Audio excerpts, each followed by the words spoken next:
Sa bayan ng Maasim, Sarangani Province, may mga individual na patuloy na nagtataguyod ng pag-asa at pagbabago.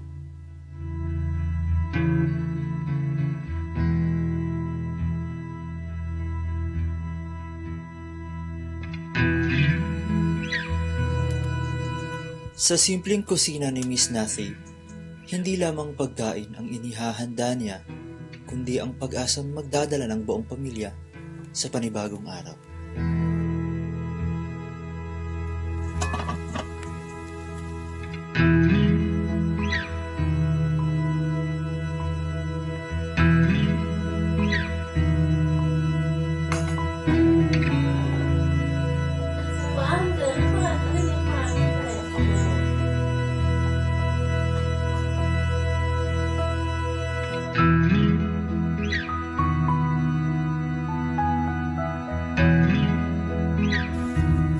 Sa paglilinis ng kanyang tahanan, tinatanggap ni Miss Nathy ang bawat patak ng pagod at hirap, alang-alang sa kalinisan at kaginhawaan ng kaniyang pamilya.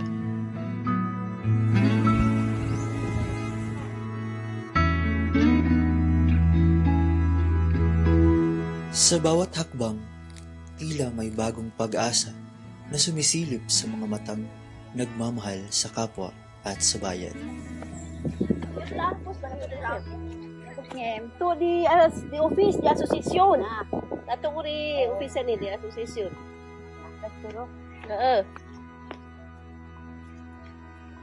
Sa bawat tinig na bumabangon mula kay Miss Nathy, hindi lamang kanyang sariling pangangailangan ang kanyang isinusulong, kundi pati na rin ang kinabukasan ng kanyang mga kababayan.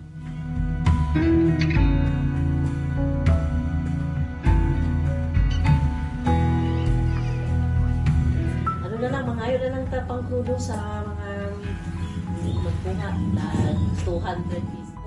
Atong mga project, dili na ko kaya kung dili sa kauban na ko mga opisyan na atong mga tabangan aron mo lang ang atong asosasyon.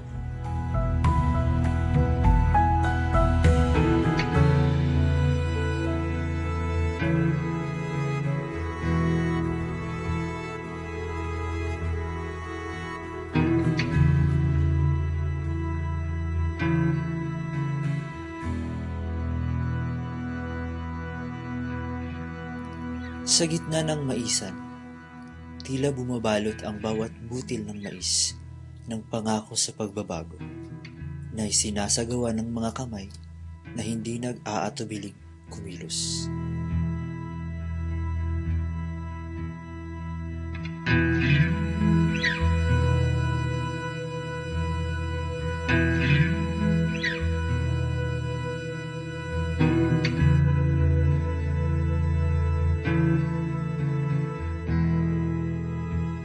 Sa pagtatapos ng araw, isang bagong pag-asa ang bumubukas na nagpapahayag ng tagumpay hindi lamang sa kanilang tahanan, kundi sa kanilang komunidad.